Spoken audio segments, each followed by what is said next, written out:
Hello guys, এখন আমি তোমাদের সাথে শেয়ার করব কিভাবে ছাদ বাগান করতে হয়।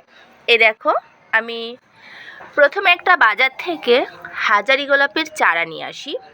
এটা এই যে কাইচি দেখছো, এই প্যাকেটটাকে কেটে দেবো, তাছাড়া গাছটার বড় হতে অসুবিধা হবে, গাছটা মারা যেতেও পারে, তাই এই প্যাকেটটাকে কেটে দিতে হবে, ঠিক আছে।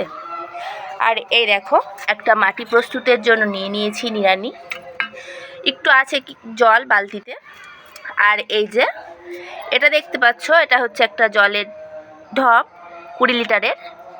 সেই জারটাকে কেটে কিছুটা মাটি আছে, আর মাটিটা উপরে আছে, আর নিচে যেটা আছে সেটা হলো তোমাদের জৈব সার, যেটা নিজে হাতে বানানো হয়েছে সবজির খোসা, পচা ফুল দিয়ে, যে জিনিসগুলো পচনশীল সেই সমস্ত জিনিস দিয়ে। তো আমি গাছটা লাগাচ্ছি, তোমাদের সাথে কিভাবে তোমাদের দেখাচ্ছি। হ্যাঁ।